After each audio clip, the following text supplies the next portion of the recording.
There's not nothing special going on for me right now. Damn, my phone's kind of hot though. I wanted to record this video because I looked good a minute ago. What the fuck, boy? So I'm at this park and there's this fucking chick recording me. Oh, that's her car. She kept like pointing her phone at me. I moved parking spots because it's like, the fuck is your problem? So, okay, I figured out what I'll talk about. I've noticed, at least, so this can apply at least if you're in the right place. I was around Bloomington and it was not gonna work there because there's a lot of prejudice, like racially and stuff there. You'd be surprised. People just keep it on the hush. But this is not working out. Dude, it's getting too strong. I noticed around where I'm staying at, I'm north of the Twin Cities. I stay around here, and I've noticed that I've gained a lot of respect from people. You know, and it comes into play that it's not mainly problematic people, it's people of all types of races and cultures and groups, LGBT, everything. You know, it's very diverse. Rather than Bloomington was a crazy story. So I actually, you know, got a sidetrack and tell you guys. Growing up in Bloomington, Minnesota was so bad that, you know, people convinced me, bullies in school and everything, that the way that I look would be better to look more white. So I look like my dad, but like lighter. By the way, kind of, you know, different face shape, but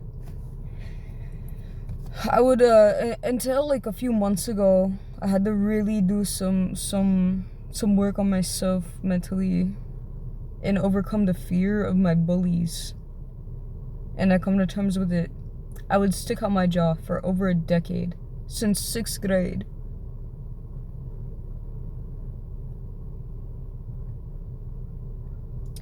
You know, I got these features from my dad. They try to make my lips look thinner, my jaw look bigger. It probably wasn't working in my favor, but I did that for so long because I felt like just everybody would think I'm so ugly and hideous. If I don't, you know, I would put my head down. See how that makes my eyes look whiter? My dad is mostly Asian, so, you know, that's just terrible. And the same kids that would do that, they'll sit and pretend to glorify Asians like BTS. And, you know, my grandma wasn't super nice to me. She wanted me to be more like her Irish. She's Irish. She didn't mean no harm consciously, but she was raised terrible. And it's sad. Even her mom was half Native, I think. She was some level of Native. She was born on a reservation, my great-grandma. I was super close to her. But still, there was those issues. My grandma's dad was an Irishman, and it's just how it goes. And my grandma wasn't even treated good, because people didn't want to treat my grandma's mom very good. Crazy. But, back to the respect thing. If you're at least in a place where you're welcome. I was not welcome in Bloomington. A lot of the police made it known when they talked to me that I wasn't welcome there. They tried to tell me in the most horrible ways. Now, all the police officers, some of them are great. There's a few bad ones, though. And they just wanted to make it known to me, get out of our city. Like, I didn't live there when I was a little kid. It hurt. It was fucked up. But, you know, their advice was actually good. Fuck that city. It's, the KKK lived there. And I'm not fucking around. You don't see prejudice if it's not thrown in your face or talked about. If it's kept on the hush and people try to get away with it, that's the business, and people won't even think, like the people in North Korea, they don't know that there's better, so they just think shit is normal. You see what I'm saying? So I was just in a depression growing up, thinking thoughts like that. Like, I thought most of the world was like that. No, it's little towns and shit. It's towns where everybody mostly white and conforming to standards, fit into that. No LGBT or nothing. And I don't even know where I was going with that. Back to the respect thing. I will walk into stores that I frequent, and they will all trust me to pay for my stuff, you know, and they don't even have to attend the register. They just press the button real quick so I can pay. And, you know, so I've gained trust and respect, and people will trust me. Even, I think the police maybe a little bit, because I've called to help them, to tell them to check out certain places with crime active. Will trust me to watch out for their stores and people and themselves and areas. Like, you know, it just is what it is. I've gained trust, I've gained respect. People get happier and talk very nice to me when we meet again. Obviously, you can't go robbing people, you can't, you know, but when you uphold a reputation, it's that simple. Uphold the reputation for yourself, even on your bad days. You know, there's ways to communicate with people that will make them like you more. When you can learn, especially on your bad days and you're upset, never take it out on a person. You need to, it's your responsibility when you feel bad as an adult or else as a teenager to not take it out on anybody, but to look at other people that you interact with, even no cashier, as somebody that can uplift your mood, and we can trade off positive energy. So even if that's low within yourself, you've seen somebody before, and on your best days, you're very good to them and you go out of your way to communicate positive things. You can offer people things. You know, they will still have that energy for you. And creating social nets like that, basically, it's a social net, bruh. So I'm mostly isolated from people that I know very well. And I have not really figured out of myself how to get close to people. I don't know who's my type of person, you know? So that's my own issue. But when it comes to, you know, I rely on acquaintances that I've seen around to kind of keep me not isolated. And to watch out for me. You know, people watch out for me. And that's what it's all about. And that's the difference between places like where I'm at Crystal mostly, versus Bloomington. Different kind of social networks. You know, Bloomington is a bunch of white people, and they like to gossip with each other and keep things super Puritan. And they don't like people like me because some people don't want to fix their issues. And you can have a group of people that all grew up in the same place, kind of all have the same ideals like that, and they will justify each other, like what they teach us Nazis is wrong, basically. So it becomes a huge issue where someone like me isn't welcome, but I'm the one in the right, but they're all gonna tell me the opposite. It's fucking crazy.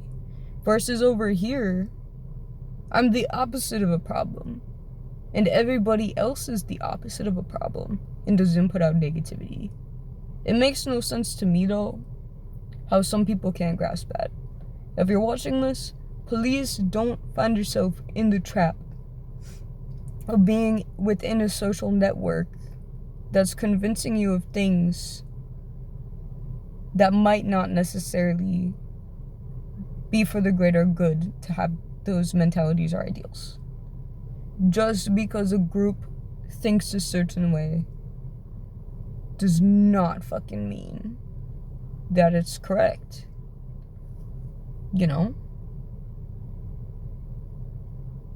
But a positive sign is when we can build off each other and everybody's happy. And that's kind of more what I see around here, you know, and everybody in Bloomington is miserable and doesn't embrace who they are in unique ways. It's Puritan. But I've posted about this before on Instagram and everything, and you know what, maybe I shouldn't talk about that. I've posted talking a lot about just random topics on Instagram already. If y'all want to see it, there's a lot to look through. But yeah, sometimes it's not worth the fight, you guys. That's what I've learned recently in life. It's not worth fighting to try to belong somewhere where you don't belong. Sometimes it's not worth trying to change things for the better. I was trying to stay in Bloomington and be like one man against a whole fucking community. And try to be a positive influence. But I was mostly met with negativity and sneak disses because everybody low-key knows each other there. It's really fucked up. It's freaky. It's some KKK shit. The city, since I was a teenager, since the movie came out, I was a teenager, it reminds me of the movie Get Out. But the craziest part is how fucked up this city is. You gotta watch out for cities, especially where you mostly see white people, where a majority of them is white, or mostly white. Like, you know, if you're mostly white. You know what? I'm amnesic. Like, the peers, your peers, if you go to school there, a lot of them are affected by their parents. And you know, I've told people this that have asked me, don't fucking send your kids to Bloomington. They say it's one of the best school systems. That's a whole nother thing to talk about. Your kids will be bullied for anything and everything that makes them different, special, any race, anything. There will be those kids that have parents that taught them that. So, you know, you gotta watch out for stuff like that. But I had another great thing to bring up. I guess I'm trying to stay on track. Yeah, I got bullied really bad for being Asian there in Bloomington, because I'm mostly Asian. I got really, really badly taunted for being transgender. And it's like a caste system in a city like that. In this city, everybody has generational traumas. And kids cannot deal with trauma in a normal, healthy way if they're not saved completely. So what I saw there, including with myself, was a bunch of kids who were traumatized and did not handle it well. And then we all got told that we were bad kids by adults, peers, especially the school system is bogus. And we got attacked for it. And you know who carries the most generational trauma? Anybody who isn't white. This is a huge problem. What we don't understand is that white people enforced on everybody money and owning land. And they had it all. And generationally, white people kept all of it. And they owned everything. And they created the government. And they told us, like natives, and my great-grandma was Native American, right? And they told us just, it is what it is, deal with it. But that's what they're still doing today. They made us settle for good enough. In fact, they gave everybody Stockholm Syndrome that still has it.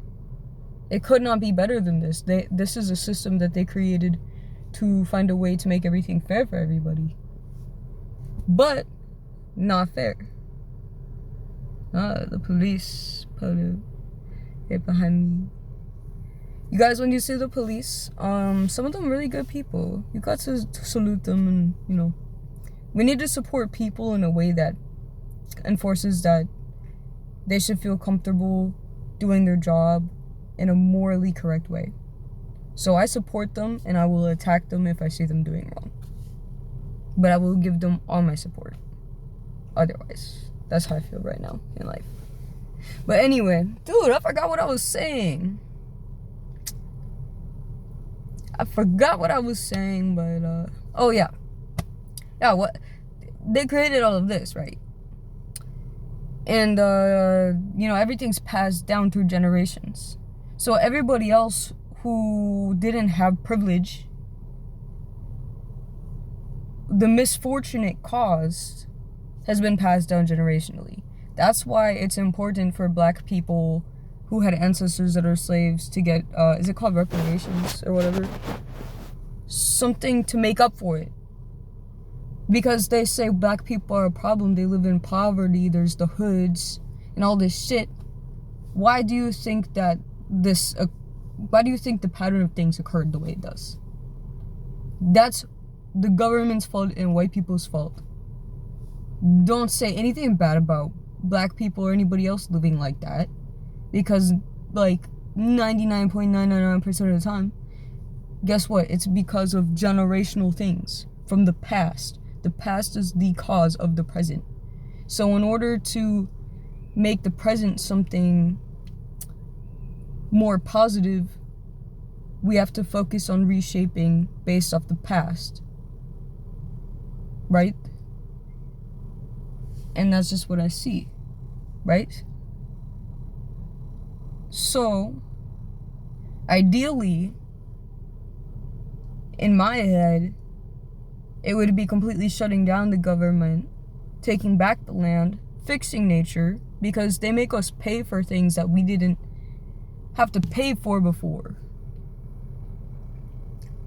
Water. When you think about the movie, the Lorax is laughing at us. Like, oh, soon you'll have to pay for air. No, that's the same thing that we should have been thought about water. Do you know how insane it is to have to pay for clean water when they fucked it up? This is a game they're doing. Furthermore, they know that, they know how their system works, right? In the most cruel, fucked up way. So,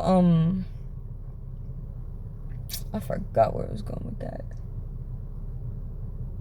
I don't know. I think people are already catching on, but they don't fully grasp it. Like, motherfuckers that own everything still because of the generational effects, they're just fucking with people and trying to confuse people. I'm all over the place now with it because I don't know. I seen the police kind of scramble my brain, bro. Yeah, no, it literally, what they're doing is saying, this is ours. And you have to be a slave to the system and work for us, the rich people, to provide for us. And you guys have to work in order to get basic needs. You get a monthly allowance to work to provide us with the things that you produce. We're still slaves. We are generationally still enslaved. You can't argue with that. This is factual. They're making us settle for good enough. They made it pretty. They make it seem like it's okay, and they teach us what they teach us in their public schools, where they have made it by law you have to give up your children to go to a school where you cannot legally supervise them, to make sure what they're putting in our children's heads, which is like mold, to be able to be molded forever. You can tell what they're doing. And I went to Bloomington, which is said to be one of the best school systems in America. one of the best education districts, Bloomington, Minnesota. If that's the best, and we're paying taxes for this, we're all being ripped off. They taught me the bare minimum. They taught me the bare minimum, and most of it is miseducation. That's all I'll say about that right now. I'm probably going to make a whole video on that. I went to a therapy school in freshman year, and as freshmen, they gave us a textbook the same textbook I used in 6th grade, I think. Maybe 5th grade. And that's what they were saying the kids from other districts were learning in high school. And I was baffled.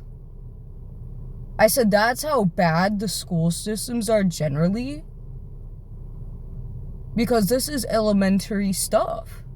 Not because I'm above average intelligence or nothing. This was easy for all the kids to grasp and, of all intelligence levels in any given subjects. It made no sense to me. It was gut-wrenching. People are paying taxes for their kids to be miseducated, especially in history.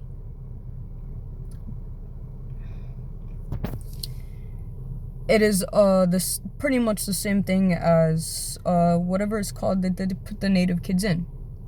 You are legally forced to put your kid into a thing that conversion school.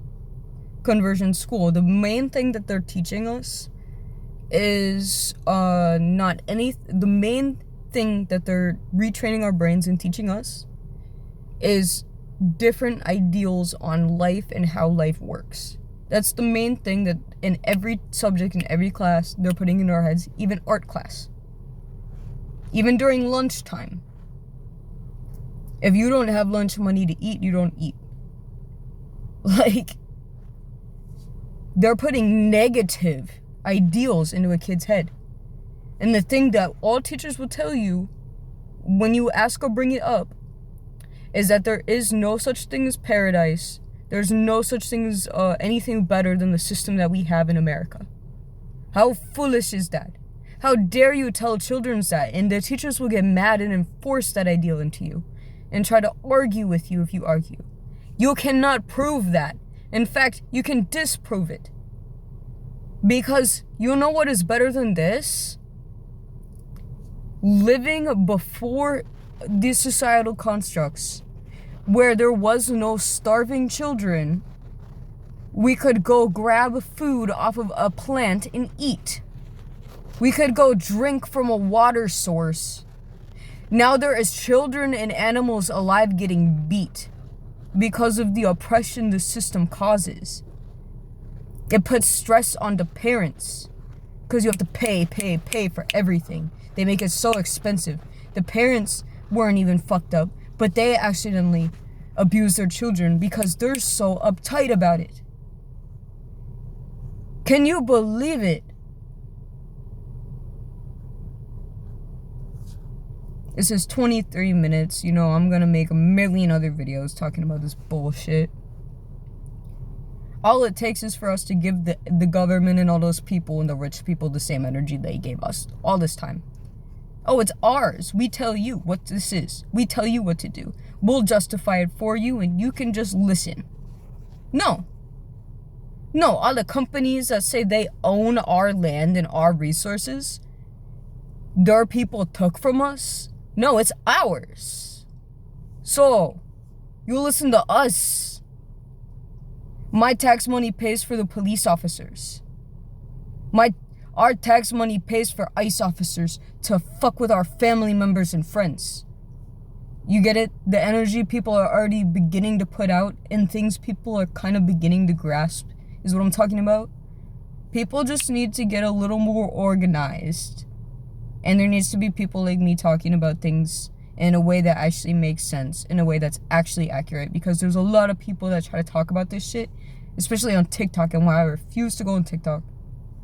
It's because there's so many people who will take other people's words like mine and they will try to say it in their own way, or they will even twist it to be on the bad side of things and to make everybody confused.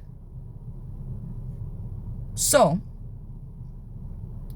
if there's a factor that contradicts something somebody's trying to state as a fact, therefore, it is not viable anymore. You can't just listen to what somebody says. You have to actually try to prove and disprove what somebody's saying before you just believe it, including myself. And that's why I have confidence saying all the things I do.